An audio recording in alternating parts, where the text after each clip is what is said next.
Here we go. Good Voch. Uh, Here we are. Today is the Shabbos Agodol.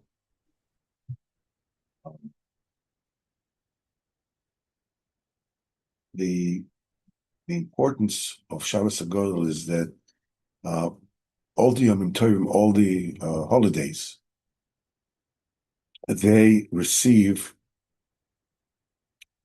their content, their kedusha, their their particular zach inyan from the Shabbos, especially the Shabbos before.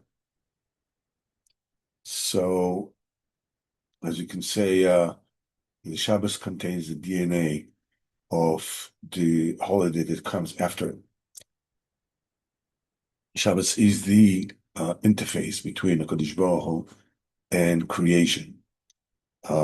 So today, Baruch Hashem, Shabbos Agodol, that's why we read Agodol Shel Pesach, after Mincha, Shabbos Agodol, and so forth, B'ezrat Hashem. So we'll say B'ezrat Hashem's story from Baal Shem Tov.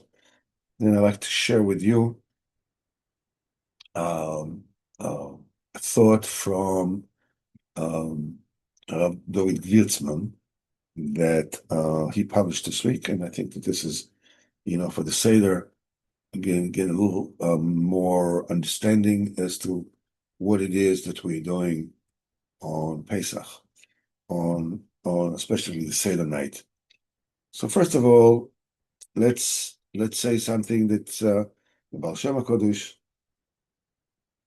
the Baal Shem Tov, this is the Baal Shem Tov talks about the sanctity, the holiness of a Jewish person. It talks about also about the Rachmanis and the Ahava, the love that the tzaddik has for every single Jew. So one time the Baal Shem Tov said, or his Talmidim, that he himself loves the lowliest Jew that you can think of. This is more than you love your own child. Because every person has, obviously he loves his children, but he has his self-love and so forth and so on. So the tzaddik has absolutely no compunctions. And Moshe Rabbeinu was giving himself over totally to the lowliest person in Am Yisrael. And the Baal Shem Tov said that when a person is busy with his business all day long, in the streets, in the markets, and he almost forgets that there's a creator in the world. Only when Mincha suddenly comes, okay, now he thinks, all right, there's a Kodesh Baruch Hu, there's a Shem, and it's time to daven Mincha.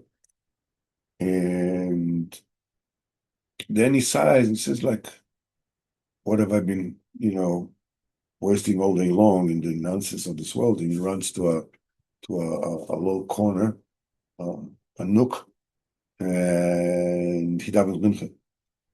And he davens Mincha, he blurts it out so quickly, he doesn't even know what he's talking about. Even that is so immensely precious for Kadosh Baruch Hu. And not only just the krechts, the sigh that he sighs, and that think of like, I wish I was more. It's incredibly precious for Kadosh Baruch Hu. In a way, this is the entire story of Pesach, because we all know that it is the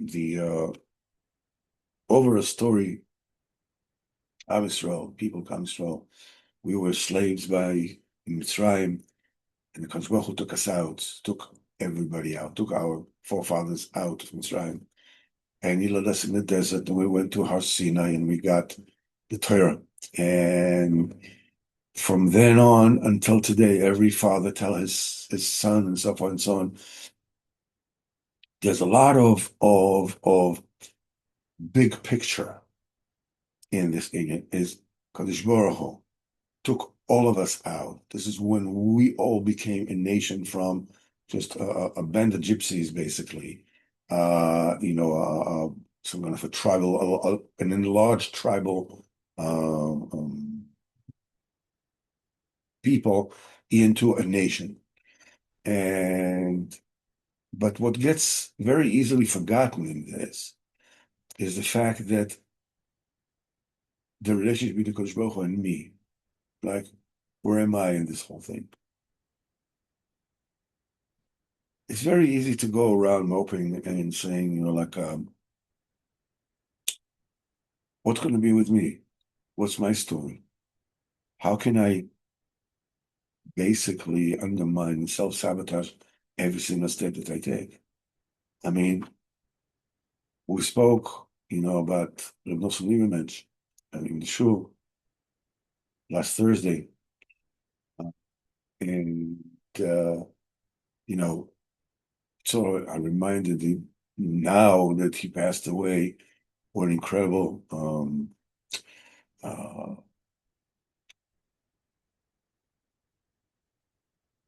effect that he had on my own particular life, like forging my own Yiddishkeit, and how I perceive what being Jew is about. I mean, it was but the thing, and then you look at yourself and you measure yourself vis-a-vis what it is you're supposed to do, what it is what you have to do, so forth, so on. And there enters into this entire picture, enters this realization that I look at somebody like this who was Avodas Hashem all the time, no matter what he did, everything. And I look at myself and I say, just such a small percentage of my days actually dedicated to Avodas Hashem. And even that is so, mished up with chometz and with inaptitude and laziness and cutting corners, whatever. And the whole thing, I forget. Why does a tzaddik loves a lowly Jew like me?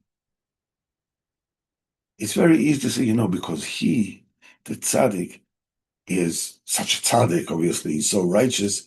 He loves everybody. Isn't he wonderful? Isn't he beautiful? He loves everybody, even somebody as low as me. Wow, he loves me more than the regular than I love my own children. What gets missed out of this in this equation is, why does he love me like this? He loves me and you like this because HaKadosh Baruch Hu loves me and you like this. It's a personal relationship because each and every one of us um, emanates from what they call the Kisa Koved, the throne of splendor of HaKadosh Baruch Hu, which is the very top of the realm of Berea, of creation. That's the first world where there are already creations. It goes, it trickles down to become, Yitzir, and then become and this is our world of doing, which is the highest place. Beyond it is Atzilus, is the world of emanation. There are no creations there. It's all HaKadosh Baruch Hu alone. This is where we come from. Benu says in the Torah Zayin that we started learning that anybody who realizes the fine, the exaltedness of a Jewish neshama, no matter who he is, will realize, that there's no greater hardship for a Jew than to carry affairs, to carry sins. A Jew is such a precious thing. You are a godly part. You're literally a walking, talking, godly part. And that's the love. That's why Kodesh Baruch Hu loves you. You are his child. You're part of who he is, like your son is part of you. The tzaddik was totally, mevatel himself to Kodesh Baruch Hu. Merely he loves whoever Kodesh Baruch Hu loves with an unbound love. So it's very important to remember that, because it's so easy to see, how not good I am and how I fall short of what it is, and I still do. And even though I say that, I keep on doing. the things that I know I shouldn't be doing, and so forth and so on. Nevertheless, we forget, and it's so important to remember that every single thing that we do um, is so precious to Kodesh Baruch Hu. Do you know what Kodesh Baruch Hu wants from us? This Pesach. I'll tell you. He wants us to eat matzah. Duh. Of course. What do you mean? No, no, no, no, no. When you eat matzah, it's not just that you're doing what it is you told. Of course you are. You are a Jewish neshama was eating matzah. You are doing the mitzvah Kodesh Baruch Hu. You don't know any of the secrets that are abound inside the matzah. What's in it about eating matzah? You're simply a Jew that's eating matzah. And the Kodesh Baruch Hu gets the pleasure from this in a way that is way beyond anything that you can know, anything you can imagine, anything that you can fathom. The important thing is to believe in what I believe in, because Baruch Hu cares about me. He cares about every single thing that I do. Yeah, I'm 99%, off the ball and off whatever. And maybe 1% I'm the way I'm supposed to be. But that 1% is so precious. Kodesh Baruch Hu, the more I believe in this, I mean, I believe it, okay? But the more I believe in what I believe, the more it becomes part of me. So let's take a quick look. I want to tell you what it is that I saw about the um, the uh, the four levels of exile and the four languages of Geula that is stated in the Agana. So in Pesach we're surrounded with fours, many fours. There's four languages of Geula: Votzesi, Veitzalti, Vegaalti, Velakachti. And I took you out, and I retrieved you, I rescued you, and I redeemed you, and I took you. Then we have Arba Koises, the four cups of wine that we drink. We have the four sons, that each one is asking his question. The four questions that we have.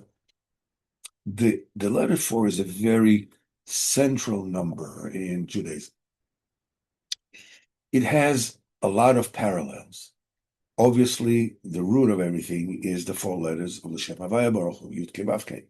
That's the very root of all reality. And later on, as it trickles down into isness, as it were, then it becomes the four, elements of the world, which is earth, and water, and wind, and fire. And each and every one of those has a very direct connection to the Geula that we are dealing with today. Exile is not happening only in the physical, external level. There's also an internal exile. And in many ways, it is much harder than the external exile. When the soul of a person is in jail, even if he's physically free, he's not sitting in jail, he's not free. He's not really free. In our generation, I mean, in the world that we know, I'm not talking about, there's more than we know, but nevertheless, basically, there is no slavery in the world.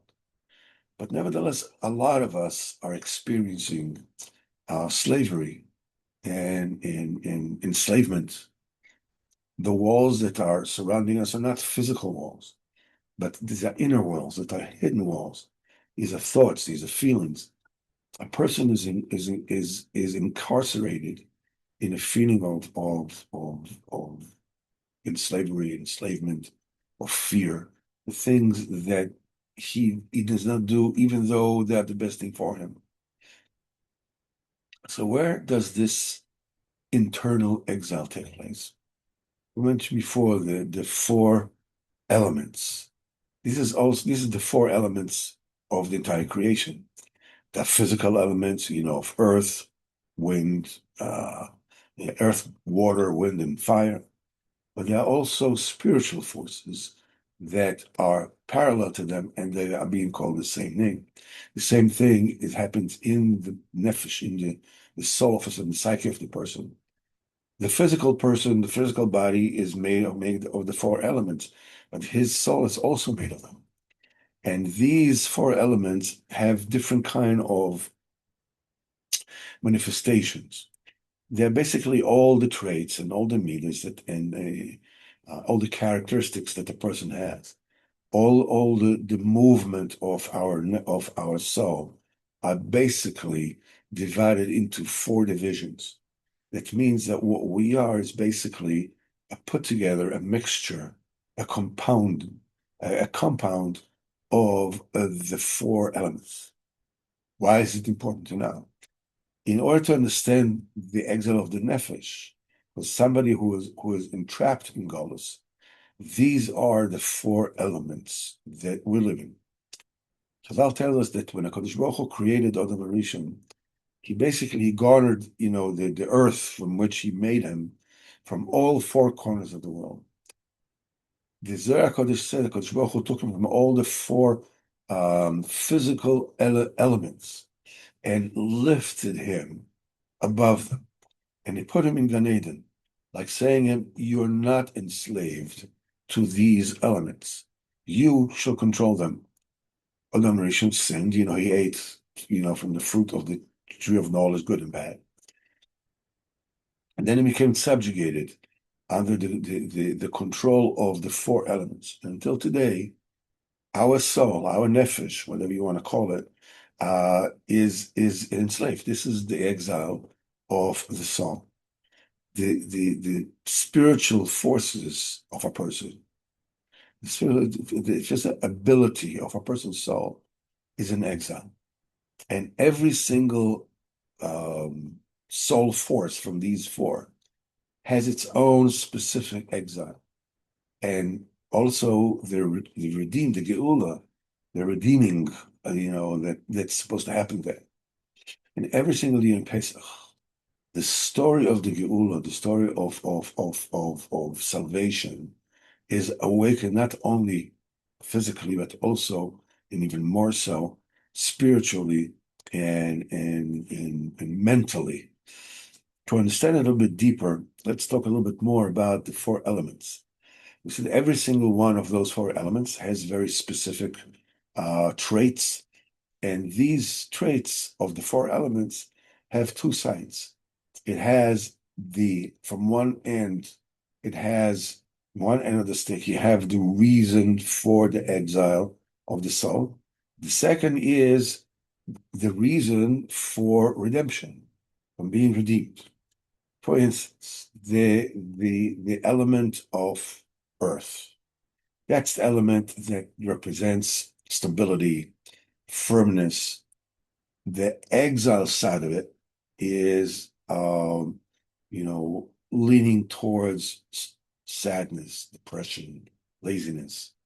The redeeming part, the redemption part of it is security, bitochen, trust, and being able to lean on, being able to others to lean on me.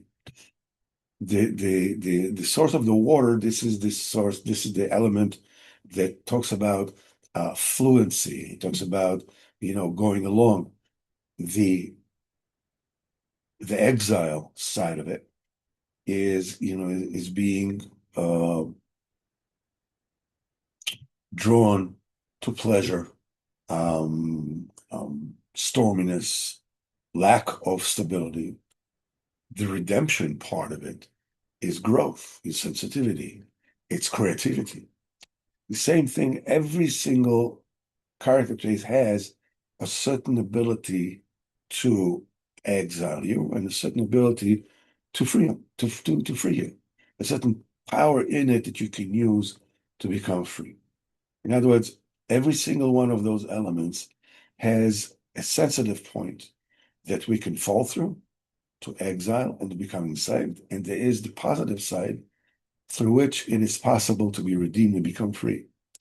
But let's take the four, we're saying the Seder, the Haggadah, the four languages of redemption is Votsesi, and I took you out, Vitzalti, and I rescued, Vigaalti, and I redeemed, Velakachti, and I took you.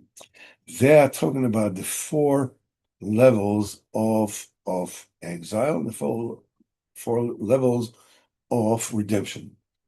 The Maharal of Prague says that these four languages were hinted at many years prior to that in the covenant of Ben Abasarim, when Avraham Avinu taught, when HaKadosh Baruch Hu told Avraham Avinu, you should know that your offsprings are going to be strangers in a land which isn't theirs, and they will work them and they will torture them for 400 years. Here, the four appears again.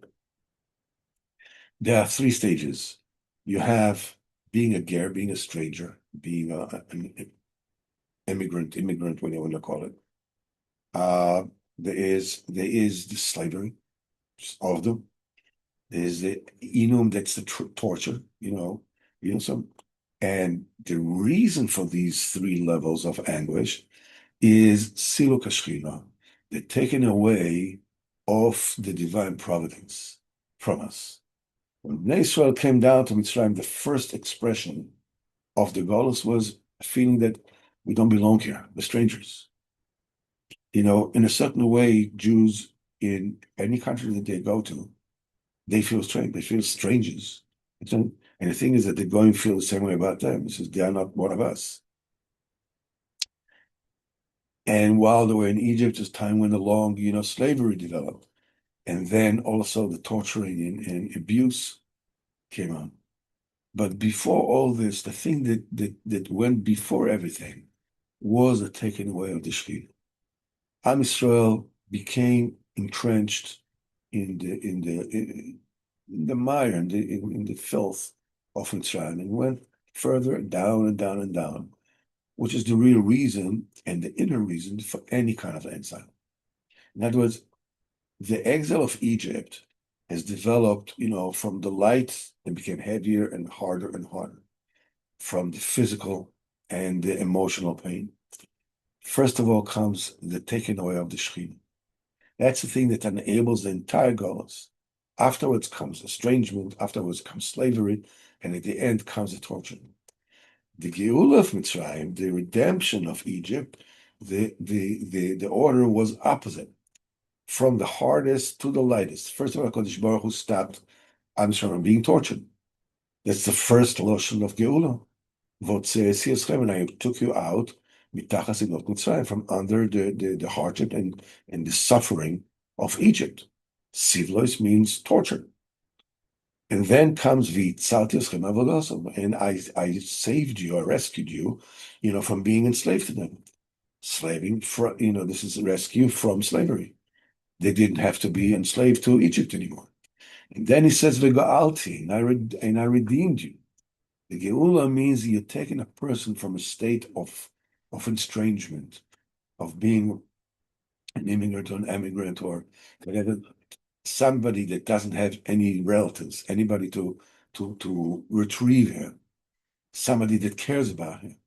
And at the end is Velakachti eschem li le'am, and I took you to me to be my nations. That's the reintroducing this. That's the inspiration of the Shekhinah, all anew. Is the opposite of the Shekhinah going away.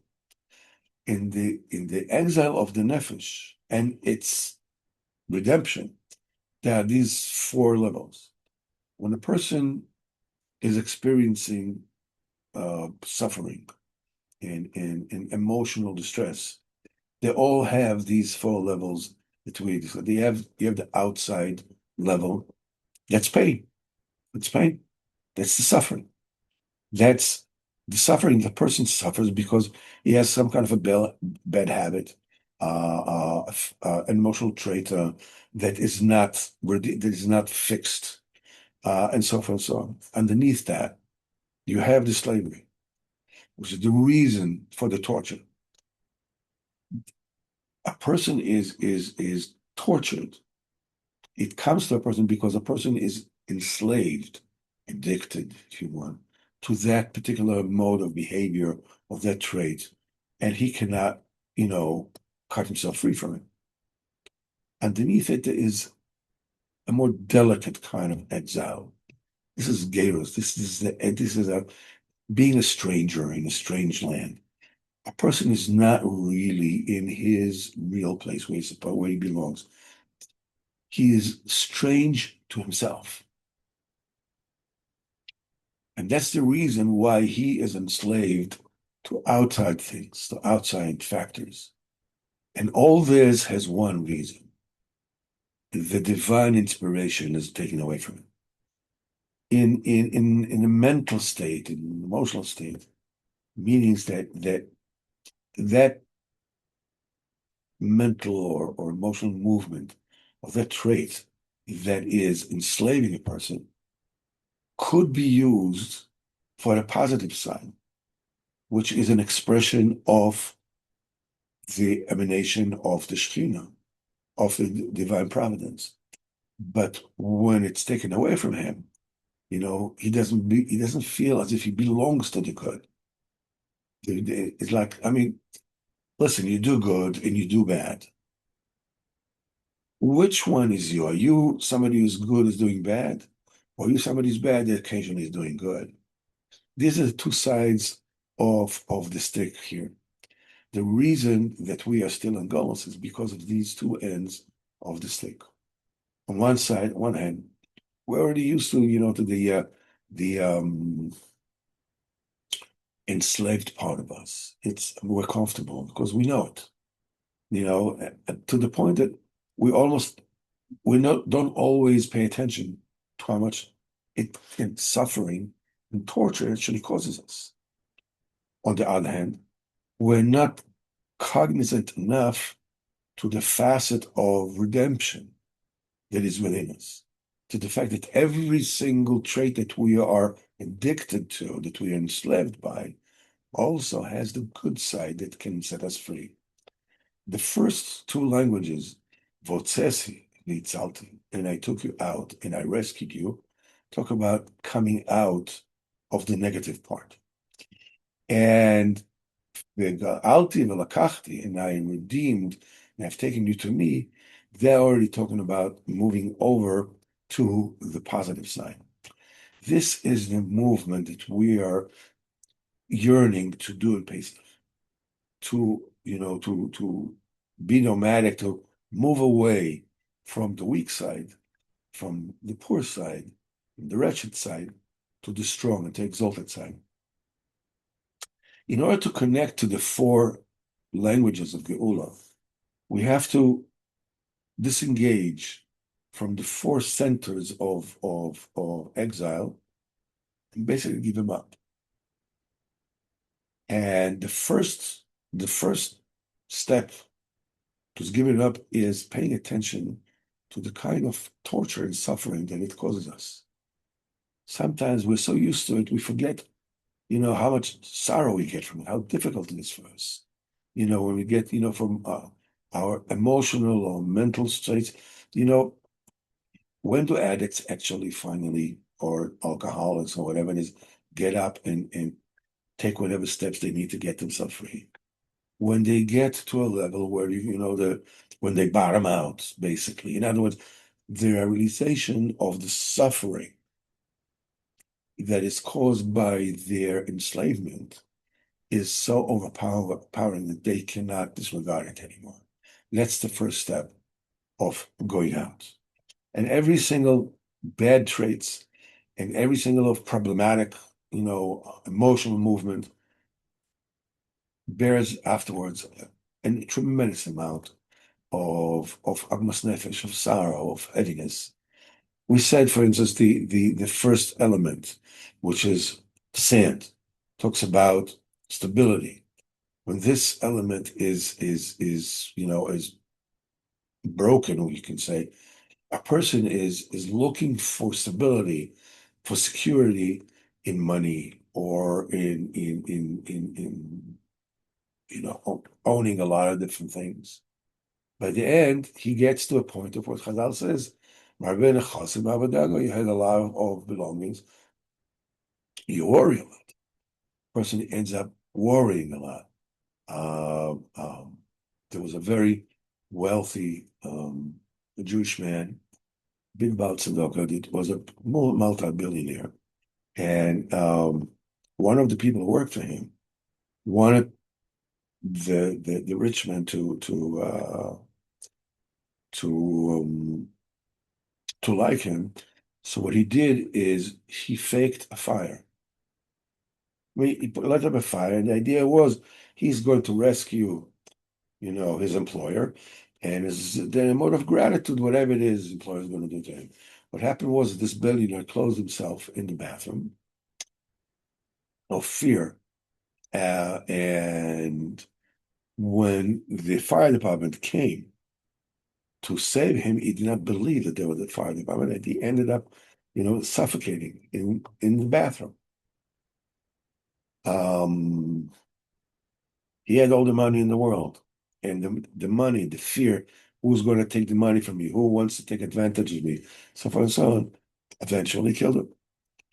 And so a person is developing, a hang up on and being a dependency that is really the opposite of the kind of stability that he's looking for.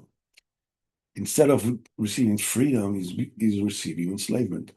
The same thing applies to every single reader, every single element. The negative part will bring us to sorrow and to pain. So the first step in coming out and being redeemed is to recognize the sorrow and the pain that all these uh, uh, um, soul movements and that are enslaved, that enslave us, that are enslaved within us, all our exile traits. This is the look at what it does to you. Look at the unhappiness that it causes you. This is Mitzrayim, and I extricated you from the suffering of Egypt, the identification of the suffering in the Tsar. After you finish identifying what the Tsar is, we can start looking for what is this that actually makes us repeat it and again and again and again. Why are we so addicted, we're so enslaved for that particular mode of behavior that causes so much sorrow? It must serve us somehow. As we said, every slave actually has a part in his own enslavement. At there's a certain point inside a person feels connected and nourished from his master. He feels that he depends on him. If I am not disengaging myself from a trait that causes me sorrow, it means that it serves me in a certain way.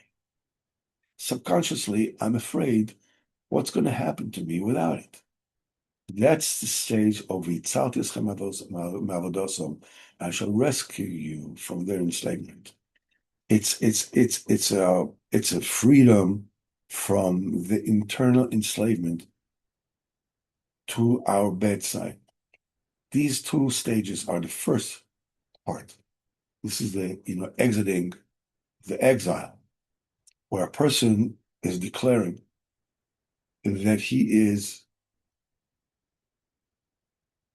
disgusted, that he is fed up, that he refuses, to carry on the burden of the problematic parts in him. He understands that they are the cause of his pain, and he doesn't want them. Afterwards comes the good news, the Surah of the Ga'alti, of redemption. Lakachti, and I took you to be mine. This is the movement to the good part. When a person pays attention to the bad part in him, he might think, maybe this is who I am, this is what I am. And that's why it has to come the part, the Ga'alti, I redeemed you, and I took you to me. That's the thing that completes the redemption. Because in truth, every single part in us that is enslaved There is inside the good side, and the corrected side, and the perfect side. Every single element of the nefesh, of the soul, has also the positive expression. When a person is enslaved in the exile of his soul, he only feels and experiences his belonging, his affinity to the bad. He only belongs to sadness.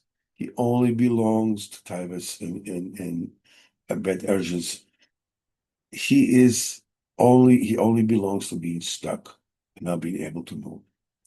It is v'ga'alti v'lakachti, and I redeemed you and I took you. These are languages that say, Reb Jew, pay attention, you belong to me. You belong to the good. So the first question to ask every single Jew in Pesach, do you want to be redeemed? Are you willing to forego those character defects that are enslaving you and cause you pain and heartache? And afterwards, are you really ready and able to connect to who you really are?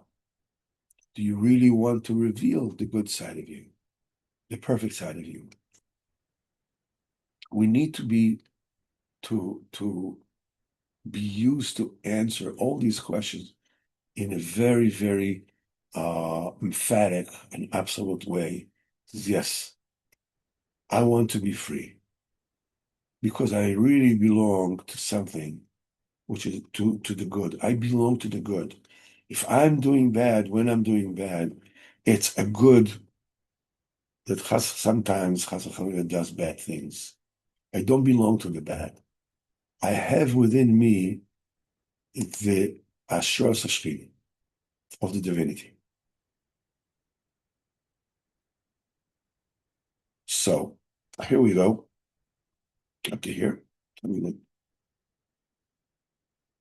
Let's take a quick look at Sichos Haran for this week. So we can just hold on. Pick it up. Okay. This basically puts together everything we said until now. I mean, everything I said, Baruch Hashem was very wise, and David Givitzer is a very special person. He's very insightful and very capable. So okay, now you know all these things. You know the steps. You have to recognize the pain, and you have to recognize, what it is that brings it the pain, and you have to make a decision of, where do you belong, and you have to be ready to be, to be redeemed and so forth and so on. But how do we put all this together?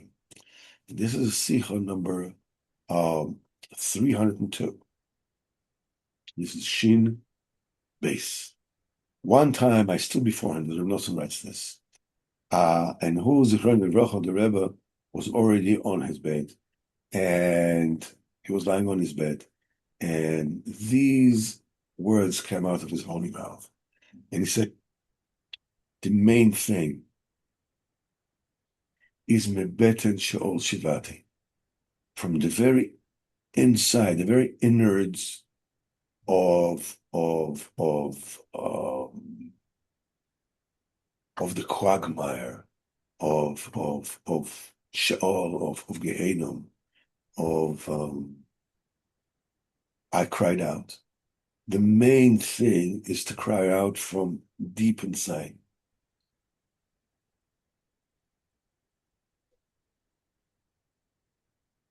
As we know, and we spoke about it, quite a few times,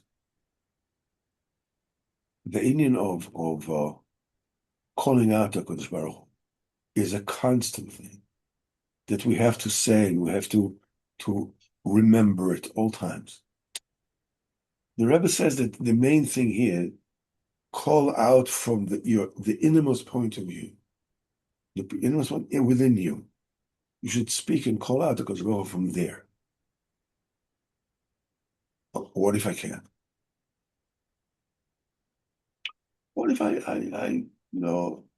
in the level of suffering, on the level of of identifying what it is that enslaves me, or so far and so on.